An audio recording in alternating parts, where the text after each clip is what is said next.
नमस्कार दोस्तों, आज हम बात करेंगे भारत की एक ऐसी शख्सियत के बारे में जिसने भारतीय राजनीतिक में एक अमिट छाप छोड़ी है। आयरन लेडी के नाम से मशहूर इंदिरा गांधी न केवल भारत की पहली महिला प्रधानमंत्री थी, बल्कि उनके फैसले और नेतृत्व ने देश का भविष्य बदल दिया।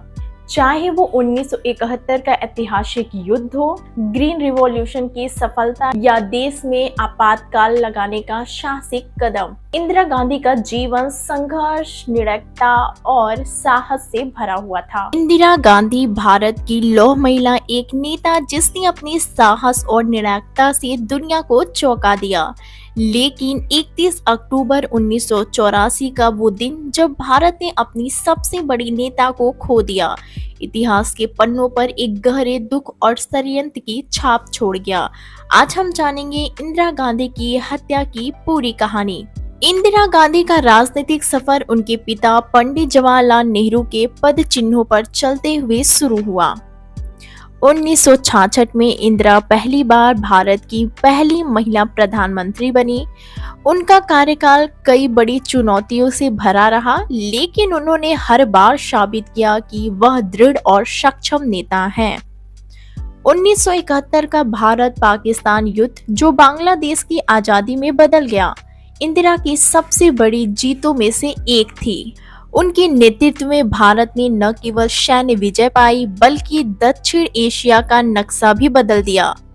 अब आइए देखते हैं भारत में जब आपातकाल लगा। उनके कार्यकाल का एक विवादित अध्याय था 1975 में लगाया गया आपातकाल, जिसने उनके शासन की आलोचना को जन्म दिया।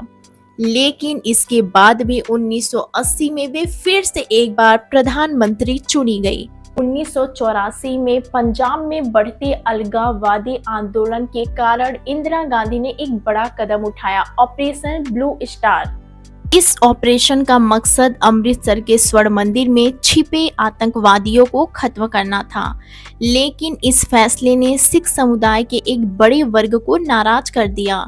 इंदिरा को इस ऑपरेशन के बाद कई बार धमकियां मिली, लेकिन उनका कहना था, मैं आज जीवित हूँ, कल नहीं रहूंगी, लेकिन मुझे देश की एकता की फिक्र है।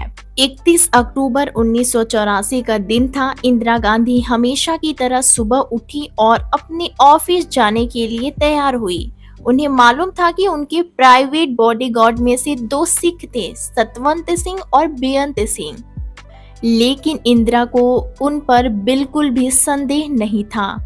सुबह 9:30 बजे इंदिरा अपने निवास से बाहर आई, जहां उनका इंटरव्यू होना था। जैसे ही उन्होंने कदम बढ़ाया, बेअंत सिंह ने उन्हें नजदीक से गोली मारी और फिर सतवंत सिंह ने मशीन गन से फायरिंग शुरू कर दी। इंदिरा गांधी जमीन पर गिर पड़ी, खून से लथपथ। तुरंत अस्पताल ले जाया गया, लेकिन 10:30 बजे उन्हें मृत घोषित कर दिया गया। इंदिरा गांधी की हत्या ने पूरे देश को झकझोर कर रख दिया। उनके निधन के बाद दिल्ली और देश के अन्य हिस्सों में भयंकर दंगे भड़क गए, जिसमें सिख समुदाय के लोगों को निशाना बनाया गया।